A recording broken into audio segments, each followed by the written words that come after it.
السلام عليكم ورحمة الله تعالى وبركاته. إن الحمد لله نحمده تعالى ونستعينه ونستهديه ونعوذ بالله من شرور أنفسنا ومن سيئات أعمالنا، من يهده الله فلا مضل له ومن يضلل فلن تجد له وليا مرشدا، ونشهد أن لا إله إلا الله وحده لا شريك له، ونشهد أن محمدا عبده ورسوله بلغ الرسالة وأدى الأمانة ونصح الأمة حتى لحق بالرفيق الأعلى، فصلوات ربي وسلامه عليه. أما بعد، أخواتي الكرام، الله سبحانه وتعالى خلقنا في هذه الدنيا لهدف واحد، ألا وهو عبادة الله سبحانه وتعالى. قال الله تعالى: وما خلقت الجن والإنس إلا ليعبدون ما أريد منهم من رزق وما أريد أن يطعمون إن الله هو الرزاق ذو القوة المتين. فالله سبحانه وتعالى خلقنا للعبادة، فلا نلتهي بالدنيا، فلا نلتهي بالأولاد، فلا نلتهي بأي شيء. عبادة وكل شيء في خدمتك. نحمده ونصلي على رسوله الكريم। أما بعد, মোহতারামা ও বোনেরা, মেহমান আল্লাহ পাকের অনেক উঁচা শব্দে আল্লাহর প্রশংসা করেছেন। এরপরে বলেন যে আল্লাহ তাআলা আমাদেরকে এক মাকসাদে বানাইছেন। সেই মাকসাদটা হলো আল্লাহ পাকের গোলামি আর ইবাদত করা। এ সম্পর্কে একটি কোরআনের আয়াত পড়েছেন। আল্লাহ তাআলা বলেন, মা খালাকতুল জিন্না ওয়াল ইনসা ইল্লা লিয়াবুদুন, আমি জিন ও ইনসানকে বানিয়েছি একমাত্র আমার ইবাদতের জন্য। সে নারী হোক চাই পুরুষ হোক, আমার ইবাদতের জন্য তাদেরকে আমি এই মাকসাদেই দুনিয়াতে পাঠিয়েছি। মা উরিদু মিনহুম মির রিজকিন ওয়ালা উরিদু আন ইউতঈমুন, কোনদিন ইনসানের কাছে, কোন নারী ও পুরুষের কাছে, কোন জাতির কাছে আমি আল্লাহ তাআলা রিজিক চাই না, এবং তারা আমাকে খাওয়া এটাও চায় না। ইন্নাল্লাহা হুয়ার রাজ্জাকু যুল কুওয়াতিল মাতিন, নিশ্চয় আল্লাহ তাআলা তিনি রাজ্জাক, রিজিক দাতা এবং মহাশক্তিশালী খোদা। এজন্য মেরে মুহতারামা বোনেরা, আমরা আমাদের মাকসাদে হায়াতকে বুঝি। আল্লাহ আমাদেরকে কেন বানিয়েছেন, কেন পাঠিয়েছেন? খেলাধুলার জন্য, তামাশার জন্য, ঘোরাফেরার জন্য, মনমতো জীবন কাটানোর জন্য আল্লাহ আমাদেরকে পাঠান নাই। আল্লাহ পাক আমাদেরকে একটি মাকসাদে বানাইছেন, সেটা হলো আল্লাহ পাকের গোলামি করা। فأهم شيء في الدنيا يا إخواني هؤلاء هو رضا الله سبحانه وتعالى. إذا الله سبحانه وتعالى راضي عنك فهنيئا هنيئا للإنسان وللرجل والمرأة إذا الله راضي عنه، ورضوان من الله أكبر. إذا رضي الله على الإنسان هذا هو أهم شيء، رضا الله. لذلك النبي عندما طردوه في الطائف، طردوه من مكة، خرج ورفع يديه إليه قال: إن لم يكن بك علي سخط فلا أبالي، إذا أنت يا رب راضي عني البال كل هين. এই জন্য মেরে মুহতারামা বোনেরা, মেহমান বলতেছেন যে যদি আল্লাহ তাআলা রাজি থাকেন, তো দুনিয়ার সব যদি আমাদের উপর নারাজও থাকেন, তো আমাদের কোনো যায় আসে না। এজন্য মেহমান আমাদেরকে এক ঘটনার দিকে ইঙ্গিত করে বলতেছেন, যেমন তায়েফে যখন রাসূলুল্লাহর উপরে বিশাল পাথর নিক্ষেপ করে নবীজিকে আক্রমণ করা হচ্ছিল, তখন আল্লাহর নবী বলতেছিলেন, হে আল্লাহ, তুমি যদি আমার উপর রাজি থাকো তো আমার কোনো পরোয়া নাই, আর তুমি যদি নারাজ হয়ে যাও তো আমার জন্য বহুত বড় ক্ষতি হয়ে যাবে। যদি আল্লাহ নারাজ হয়ে যায় তো পৃথিবীর সবাই রাজি হয়ে কোনো লাভ নাই, আর আল্লাহ যদি রাজি হয়ে যান পৃথিবীর সবাই নারাজ হলেও কোনো যায় আসে না। এজন্য কিভাবে আল্লাহ আমাদের উপর রাজি হয়ে যায়, রব আমার প্রতি সন্তুষ্ট হয়ে যায়, এইটার জন্য আমাদের জীবনকে ব্যয় করতে হবে। بعد الرضا عندما يرضى الإنسان يقول: اللهم إنا نسألك رضاك والجنة، دعاء النبي عليه الصلاة والسلام. المحبة ينبغي علينا يا أخواتي أن نحب الله سبحانه وتعالى، ضروري أن احنا نحب الله. ولذلك النبي علمنا دعاء محبة: اللهم إني أسألك حبك وحب من يحبك وحب عملا يقربني إلى حبك. فنحب الله. لماذا؟ لأن الله خلقني من العدم، الله أوجد لي الأولاد، الله أوجد لي الأنعام، الله أوجد لي كل ما في الأرض، الفواكه، الله أوجد لي كل شيء. لمن لي؟ أنا أشكر الله تعالى، أشكره. এরপরে মেহমান বলতেছেন যে আল্লাহ পাকের রেজামন্দির পরে আল্লাহ পাকের মহব্বত অন্তরে পয়দা করা এবং আল্লাহর মহব্বত চাওয়া। আল্লাহ রাসূল দোয়া করেছেন লিইউকাররিবু ইলা হুব্বিক, আল্লাহ আমি তোমার মহব্বত চাই এবং তোমাকে যারা মহব্বত করে তাদেরও মহব্বত চাই এবং যে আমল তোমার মহব্বত পর্যন্ত পৌঁছায় দিবে সেই আমলের আমি মহব্বত চাই। এভাবে আল্লাহ তাআলার কাছে মহব্বত কামনা করা, কারণ আল্লাহ আমাদেরকে অস্তিত্বে এনেছেন।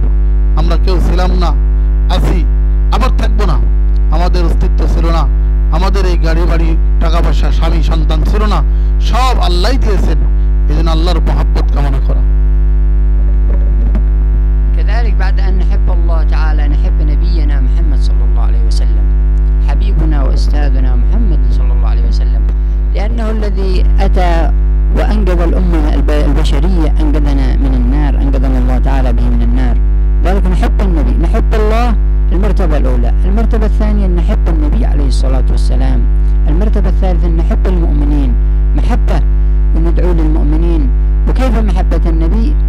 العمل بسنة النبي عليه الصلاة والسلام. كيف محبة الله؟ العمل بكتاب الله، ما أمرنا الله في الكتاب محبة، وما أمرنا الله بالسنة محبة، محبة النبي عليه الصلاة والسلام. لذلك ندرس كلام الله وكلام الرسول عليه الصلاة والسلام. এরপরে মেহমান বলতেছেন যে আল্লাহ পাকের মহব্বতের পাশাপাশি নবীজির মহব্বত আমাদের অন্তরে পয়দা করা। নবীজির মহব্বত কি? নবীর সুন্নাতের মহব্বত, নবীর আদর্শের মহব্বত, নবী যা করেছেন, নবী যা নিয়ে এসেছেন সেটাকে আমাদের জীবনে বাস্তবায়ন করা, এটা হলো নবীর মহব্বত। এরপরে মুমিনদের মহব্বত, মুমিনদেরকে ভালোবাসা। তো মেহমান বলতেছেন মহব্বতের তিনটা স্তর: আল্লাহ পাকের মহব্বত, নবীজির মহব্বত এবং মুমিনদের মহব্বত। এই তিন প্রকার মহব্বত আমাদের অন্তরে পয়দা করা, এটা একটা ঈমানের চাহিদা। كذلك يا أخواتي الله سبحانه وتعالى افترض علينا صلاة. الصلاة هذه عندما عرج بالنبي عليه الصلاة والسلام إلى سدرة المنتهى الله فرض عليه الصلاة، أعطاه هدية. الصلاة هذه هي معراج المؤمن. الصلاة الإنسان يسأل الله بها ماذا يريد، أي شيء تريده، ركعتين ودعوتين الله يستجيب لك. لذلك ينبغي علينا أن نستخدم الصلاة، نحافظ على الصلاة. الله قال حافظوا على الصلوات والصلاة الوسطى وقوموا لله قانتين. فالصلاة هي معراج المؤمن، نحافظ عليها كما أمرنا الله: الظهر، الفجر، العصر، المغرب، العشاء. هذه محافظة على الصلوات الله تعالى يحفظك، لأنه أفضل ما تتقرب إلى الله مما افترضته عليه. الإنسان إذا أحب الله تعالى يعمل بما فرض الله تعالى عليه وهي الفرائض. এরপরে মেহমান বলতেছেন যে আল্লাহ ও নবীর মহব্বতের পরে, আল্লাহর পরিচয়ের পরে, রাসূলের সুন্নাতের ইত্তেবার পরে মুমিনদের জন্য সবথেকে বড় বিধান হলো নামাজ। নামাজ এমন একটা বিধান যেটা আল্লাহ পাক রব্বুল আলামিন এরকম জিবরাইল দ্বারা জমিনে পাঠান নাই, বলকে আল্লাহর হাবিবকে আরশে নিয়ে মেরাজের রাতে দান করেছেন। এজন্য উলামায়ে কিরাম বলেন as-salatu mi'rajul mu'minin, নামাজ হলো মুমিনদের মেরাজ। তো এরকম ভাবে নামাজের প্রতি যত্নবান হওয়া, ওয়াক্তের প্রতি যত্নবান হওয়া, নামাজের প্রতি ইহতিমাম করা, কারণ নামাজ ঈমানের পরে সবথেকে বড় বিধান। কিয়ামতের দিন প্রথম এরকম হিসাব হবে নামাজের। এজন্য নামাজের প্রতি যত্নবান হওয়া, নামাজের ওয়াক্তের প্রতি লক্ষ্য রাখা, এটা হলো ঈমানের পরে সবথেকে বড় আহাম হুকুম। এটা ঈমানের পরে সবথেকে মুসলমানদের কাছে দাবি হলো যে সে নামাজকে ঠিক রাখে। এজন্য নামাজের প্রতি আমরা প্রত্যেকেই যত্নবান হব। كذلك من الله تعالى كيف يحب الإنسان، كيف يحب الرجل والمرأة، والكثر من النوافل. عندما يكثر الإنسان من النوافل الله يحبه. قال النبي في الحديث القدسي: ولا يزال عبدي يتقرب إلي بالنوافل حتى أحبه، فإذا أحببته كن سمعه الذي يسمع به وبصره الذي يبصر به ويده التي يبطش بها، ولئن سألني لأعطينه. خلاص مجرد ما تسأل الله الله يعطيك بسبب النوافل. النوافل هي مثلا صلاة الضحى نافلة، صلاة التراويح نافلة، صلاة التهجد قيام الليل، فنوافل. هذه النوافل الإنسان يصليها، يحافظ الإنسان يكثر من النوافل، السنن الرواتب، سنة الظهر، سنة الفجر، سنة العشاء، يكثر الإنسان من النوافل. لأنه إحنا عندما ندخل في الصلاة الفرائض يسهو الإنسان ويسرح، لكن الله يقول يوم القيامة: انظروا ما لعبت من النوافل حتى تكمل الفرائض. এরপরে মেহমান বলতেছেন যে ফরজ নামাজ জামাতের পড়ার পাশাপাশি আর মহিলারা তো এরকম ঘরে ওয়াক্ত মতো আদায় করব, এর পাশাপাশি আমরা নফলের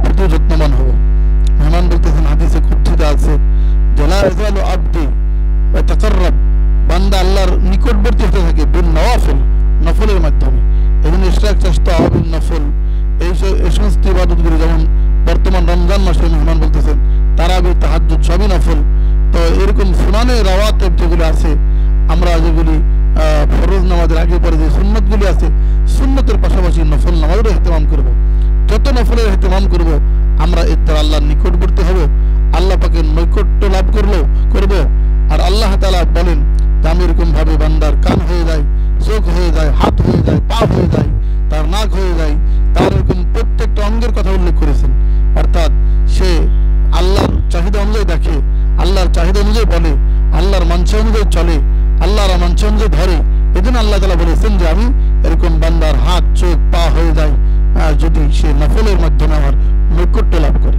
এজন্য নফলের প্রতিও আমরা যত্নবান হব। كذلك يا أخواتي الكرام، المرأة تقرأ كلام الله، تقرأ كتاب الله في بيتها، ضروري قراءة القرآن وضروري قراءة السنة، واذكرن ما يتلى في بيوتكن من آيات الله والحكمة. آيات الله القرآن والحكمة السنة. المرأة تقرأ في البيت، تقرأ القرآن الكريم. فنحن في شهر رمضان، شهر القرآن، شهر رمضان الذي أنزل فيه القرآن، فلا يمشي. نحن الآن في اليوم 18 من رمضان، خلاص قربنا إلى الانتهاء، كم قرأنا من القرآن؟ كم؟ ولذلك يا أخواتي نكثر من قراءة القرآن الكريم، أقل القليل جزء في اليوم، أقل القليل. এরপর মেহমান বলতেছেন যে নফল নামাজের পাশাপাশি আমরা ঘরের মধ্যে তেলাওয়াতের ইহতিমাম করব। বিশেষ করে রমজান মাস, কোরআন নাজিলের মাস, বেশি বেশি কোরআন তেলাওয়াত করি। মেহমান বলতেছেন আল্লাহ তাআলা আদেশ করেছেন কোরআনের মধ্যে, নবীর বিবিদেরকে বলেছেন যে তোমরা তোমাদের ঘরের মধ্যে আল্লাহ পাকের কালামকে এরকম আলোচনা করো, জিকির করো, তার মানে এরকম কোরআন তেলাওয়াত করো। এই জন্য আমরা প্রত্যেকেই কোরআন তেলাওয়াত করা ঘরের মধ্যে বলে কমপক্ষে মেহমান বলতেছেন এক পারা হলে প্রত্যেকদিন তেলাওয়াত করা, এটা হলো কোরআনের হক। এই জন্য আমরা কোরআন তেলাওয়াত করব, এই নফল নামাজের পাশাপাশি তেলাওয়াতে কোরআনেরও ইহতিমাম করব ইনশাআল্লাহ। كذلك نذكر الله يا أخواتي، ذكر الله تعالى هو من أفضل الأعمال. الذكر الله تعالى يقول لنا، أتت امرأة قالت يا رسول الله ما لنا حظ للرجال، فقال النبي صلى الله عليه وسلم نزلت آية إن المسلمين والمسلمات والمؤمنين والمؤمنات والقانتين والقانتات، وذكر آخر آية والذاكرين الله كثيرا والذاكرات. الذكر يا أخواتي من أفضل الأعمال التي يتقرب بها عند الله تعالى.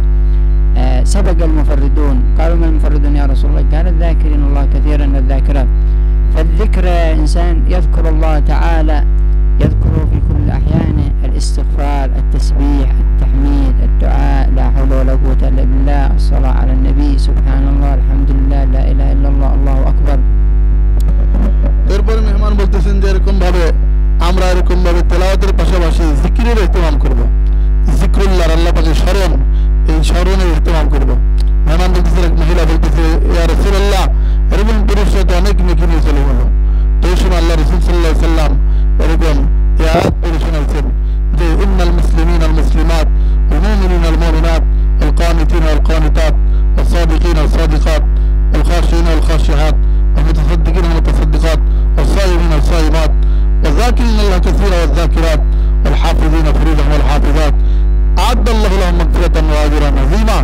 আল্লাহ পাক এই আয়াতের মধ্যে নারী ও পুরুষকে সমান বলেছেন যে মুসলমান নারী পুরুষ, মুমিন নারী পুরুষ, একীভাবে নারী পুরুষ, দান খয়রাতওয়ালা নারী পুরুষ, রোজাদার নারী পুরুষ, এরকম আল্লাহর ভয়ওয়ালা নারী পুরুষ, আর এরকম জিকিরকারী নারী পুরুষ, জিকিরকারী নারী পুরুষ, জিকির করানোওয়ালা নারী হোক পুরুষ হোক, আনলিমিটেড।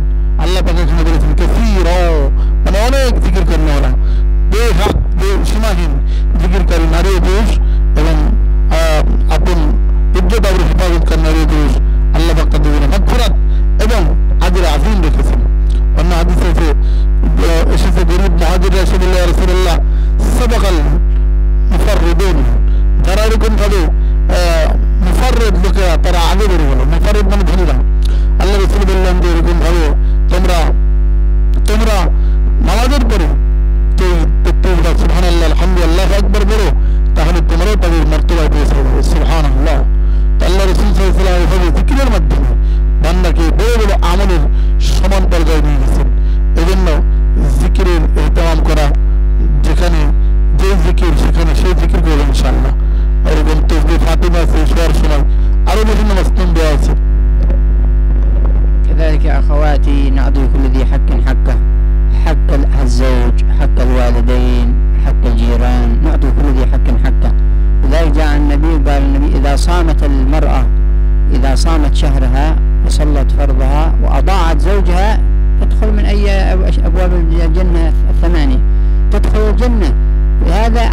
بسيطة تصوم رمضان وتطيع زوجها وتصلي الفرائض. فيا أخواتي نعطي كل ذي حق الجيران، الإنسان يعطي جاره، لا زال جبريل يوصيني بالجار. نعطي حقوق الوالدين، تنتبه المرأة لأولادها، لأن حق الزوج تنتبه على في بيته في ماله، تنتبه لأنها مسؤولة. المرأة مسؤولة، كلكم راع وكلكم مسؤول عن رعيته. المرأة في بيت زوجها تأتي حقه وتحفظ الرجل في ماله وفي ولده، هذا مسؤوليتها. এরপর মেহমান বলতেছেন যে এরকম ভাবে এই জিকিরের পাশাপাশি আমরা হুকুকাতের ব্যাপারে খেয়াল রাখবো। প্রত্যেকের হক আছে ঘরের মধ্যে, প্রত্যেকের হক আদায় করব। স্বামী স্ত্রীর আপসের মধ্যে হক আছে, সন্তানদের উপর হক আছে, প্রত্যেকের হুকুকাতকে আদায় করব। হক প্রত্যেক হকওয়ালাকে হক আল্লাহ রসুল দিয়ে দিতে বলছেন। এই জন্য আপসের মধ্যে আমরা হুকুকাত আদায় করব। কারণ আল্লাহ রসুল সাল্লাল্লাহু আলাইহি ওয়াসাল্লাম এরকম প্রতিবেশীর হক আদায় করতে এত বেশি পরিমাণ বলেছেন। আল্লাহ নবী বলেন যে আমার মনে হয় জিবরিল আমাকে প্রতিবেশীকে ওয়ারিস বানাই দেবে কিনা, এত পরিমাণ হক আদায় করতে বলেছেন। এই জন্য মহিলারা তো 4টা আমল করলে জান্নাতে চলে যায়। এরকম ভাবে সাল্লাত খামসাহা 5 ওয়াক্ত নামাজ পড়লে, সামাত শাহরাহা, এরকম রমজানে রোজা রাখলে, আর এরকম ভাবে আহসানাত ফারজাহা নিজের ইজ্জত হেফাজত করলো, আতাত বালাহা স্বামীর এতাত করলে, এরকম সে জান্নাতে চলে যাবে যে কোনো গেট দিয়ে। কিন্তু পাশাপাশি যদি হক আদায় না করে তো সেরকম ভাবে গ্রেফতার হয়ে যাবে। এই জন্য আমরা প্রত্যেকে জিম্মাদার, আলা কুল্লুকুম মাসউলুন ওয়া কুল্লুকুম মাসউলুন আন রাইয়াতিহি, প্রত্যেকের জিম্মাদারি সম্পর্কে জিজ্ঞেস করা হবে। আল মারআতু রাইয়া, এরকম মহিলাও সে জিম্মাদার তার ঘরের স্বামীর এরকম সম্পদ ও তার সন্তানদের ব্যাপারে। এই জন্য আমরা প্রত্যেকে হুকুকাতের ব্যাপারে এরকম ভাবে সোচ্চার হব, প্রত্যেকের হক আদায় করবো ইনশাআল্লাহ। كذلك أتى النبي وقال إني رأيتكن أكثر أهل النار. فقالت امرأة ما لنا، لماذا يا رسول الله نحن أكثر أهل النار؟ قال تكثرن اللعن.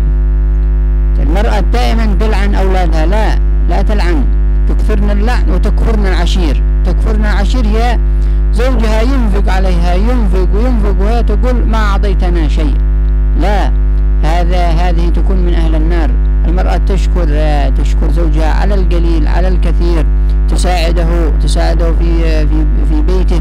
لذلك أمنا خديجة رضي الله عنها، خديجة هي أول من أسلم من النساء، ساعدت النبي، ساعدته بمالها ودعمته وآوته، ويعني كانت في نصرته. فلذلك الله سبحانه وتعالى رضى عنها من فوق 7 سماوات.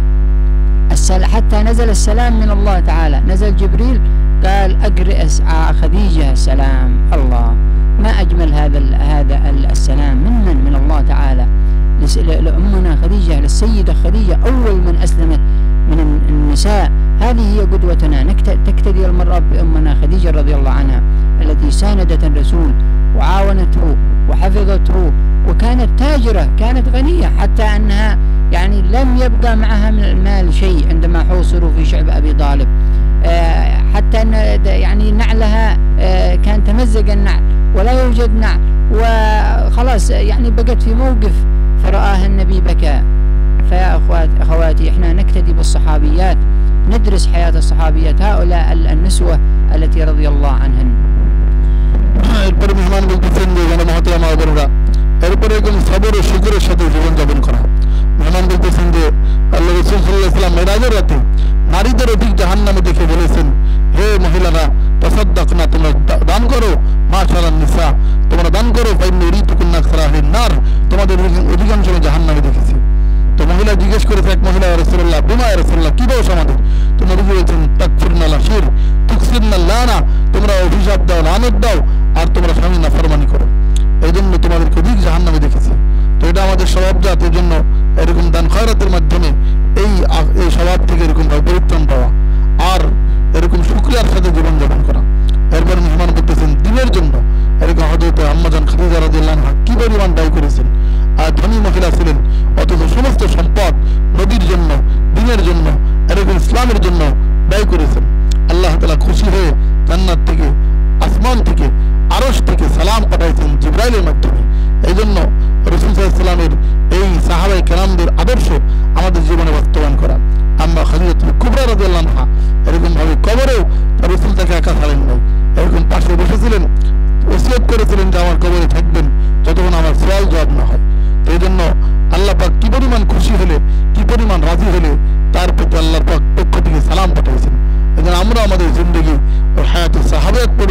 তাদের জিন্দেগির মতো সাজাবো। كذلك يا أخواتي الله سبحانه وتعالى ضرب لنا مثل في القرآن الكريم. واذكر في الكتاب مريم. مريم هذا السيدة مريم رضي الله عنها كانت امرأة عابدة تعبد الله تعالى في المحراب، ولذلك من قوة عبادتها لله تعالى كان يأتيها طعام من الجنة مباشرة من الجنة. فرآها زكريا كان كفلها وكفلها زكريا وكان يأتي لها بالطعام. قال كلما دخل عليها زكريا وجد عندها رزقا. قال يا مريم أنى لك هذا؟ قالت هو من عند الله إن الله يرزق من يشاء بغير حساب. هذه مريم كانت تعبد الله. شوف الإنسان عندما يكون قوي الاتصال مع الله الله يعطيك ماذا تريد. هكذا المرأة تكون. الله قال واذكر في الكتاب ذكر النساء بمريم يذكرن ماذا عملت مريم. فهذه قدوتنا المرأة مريم أمنا مريم رضي الله عنها. এরকম ভাবে মেরে মহতরমা বোনেরা এইভাবে আল্লাহ তাআলা হযরত মারইয়াম আলাইহিস সালামের প্রশংসা করেছেন। কোরআনে বলেছেন উযকুর ফিল কিতাবে মারইয়াম, তুমি হে নবী আপনি কিতাবের মধ্যে কোরআনের মধ্যে মারইয়ামের কথা স্মরণ করুন, মারইয়ামের আলোচনা করুন, তার থেকে শিক্ষা নেন।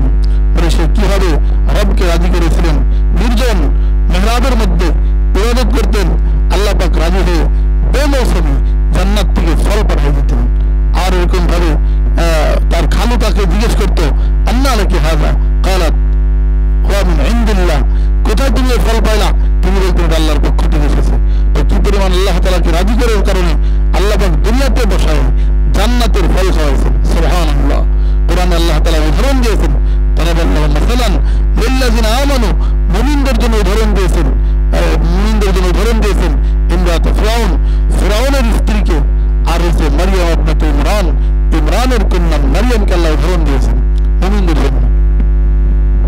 كذلك يا أخواتي آسيا امرأة فرعون أكبر طاغية في الأرض هي فرعون عليه لعنة الله، ولكن زوجته أكبر ضائعة لله سبحانه وتعالى. شوف المرأة عابدة لله تعالى ولو في بيت الكفر تعبد الله تعالى، لأن مريم آسيا زوجة فرعون كانت تعبد الله سبحانه وتعالى، وقالت دعت الله تعالى قالت رب ابن لي عندك بيتا في الجنة ونجني من فرعون وعمله ونجني من القوم الظالمين. فهي عبدت الله في مكان عصوا الله. جميع أهل مصر جميع بني إسرائيل عصوا الله، لكن المرأة هذه بقت عابدة والله خلت ذكرها، وهي من الأربع النساء آسيا وفاطمة وخديجة، هؤلاء النسوان الذين سيدة نساء العالمين. انظروا يعني كيف إنسان ضاغية وزوجته أحسن داعية. এরপরে ইমাম বলতেছেন যে তেমনি ভাবে আসিয়া বিনতে মুজাহিম ইমরাত ফিরাউনের স্ত্রী আসিয়া তিনিও রবকে রাজি করেছিলেন, আল্লাহ পাক তার উপর রাজি হয়েছিলেন। এই জন্য আল্লাহ তাআলা তার কথাও জমিনে শুনেছেন। মৃত্যুর সময় বলতেছেন রব্বি ইবনি লি ইনদাকা বাইতান ফিল জান্নাহ, আল্লাহ আমার জন্য তোমার কাছে একটা জান্নাতে ঘর বানায় দাও। তো আল্লাহ সুবহানাহু ওয়া তাআলা তার জন্য জান্নাতের ঘর দেখায় তারপরে দুনিয়া থেকে নিয়েছেন। কিভাবে? মানে যখন নাকি পুরা মিশরবাসী কাফের, তার স্বামী সমস্ত কাফেরদের লিডার যে আনা রব্বুকুম আলা বলে দাবি করেছে, এত বড় কাফের অধীনে থেকেও হযরতে আসিয়া রাদিয়াল্লাহু তাআলা আনহা সে এরকম ভাবে আল্লাহকে রাজি করেছেন। তো আল্লাহ জমিন থেকে তার কথা শুনেছেন, আল্লাহ তাআলা তার জমিন থেকে কথা শুনেছেন। এই জন্য আমরা এরকম ভাবে আল্লাহ রাসূল বলেছেন যে চারজন মহিলা শ্রেষ্ঠ নারী কামুলা মিনার রিজালি কাসীর ওয়া লাম ইয়াকমুল মিনান নিসা ইল্লা আরবা, তার মধ্যে আসিয়া বিনতে মুজাহিম ফিরাউনের স্ত্রী আসিয়া একজন, মারইয়াম বিনতে ইমরানের কন্যা মারইয়াম একজন, ফাতেমা বিনতে মুহাম্মদের কন্যা ফাতেমা রাদিয়াল্লাহু তাআলা আনহা, আর এরকম ভাবে খাদিজা বিনতে খুয়াইলিদ হযরত খাদিজা রাদিয়াল্লাহু আনহা। এই জন্য আমরাও এরকম ভাবে এই সমস্ত মহিয়সী নারীদের জিন্দেগি অনুসরণ করব, তাহলে আমরা আমাদের জীবনকে ধন্য বানাতে পারব। كذلك يا أخواتي لو تأملنا في اليوم المغالاة في المهور، اليوم المغالاة في المهور تؤدي إلى الزنا بين الفتيات والشباب. لا أغالي في المهور.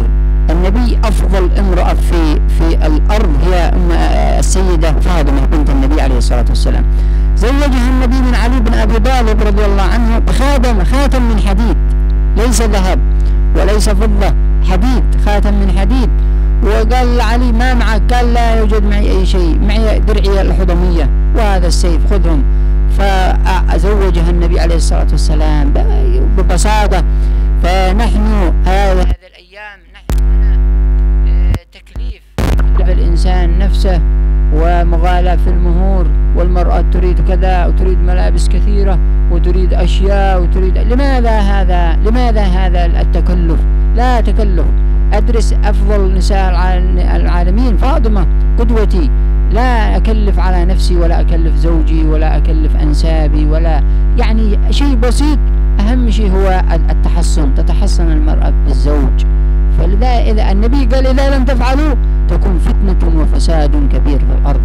هذا النتيجة في زنا وإيدز وأمراض وأشياء وجرائم. يزوج الإنسان خلاص، زوج البنت بلغت وزوج، لا نريد مغالبة في الأمور، نعيش حياة البساطة، حياة الصحابة، قدوتنا الصحابة.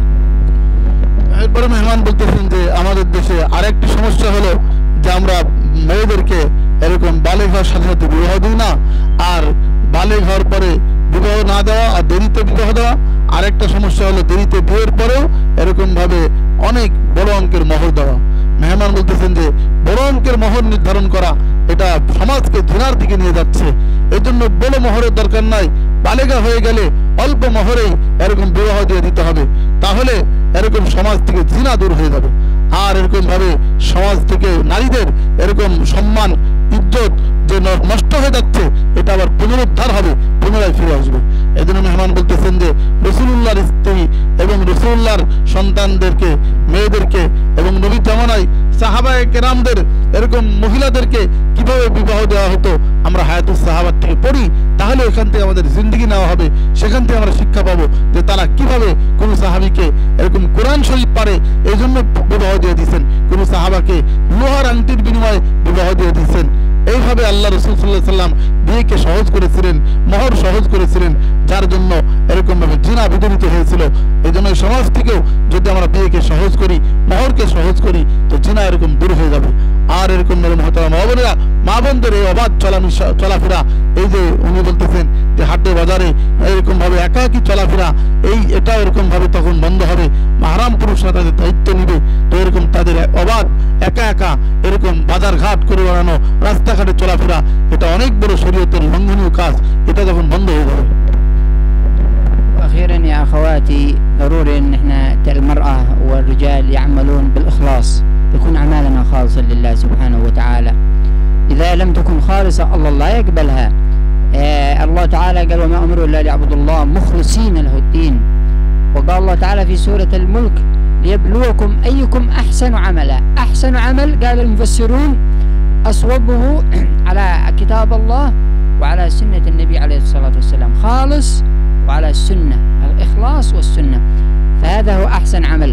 كذلك يا أخواتي، نحن الآن قادمين على العشر الأواخر من شهر رمضان، اعتكف النبي واعتكفت نسائه.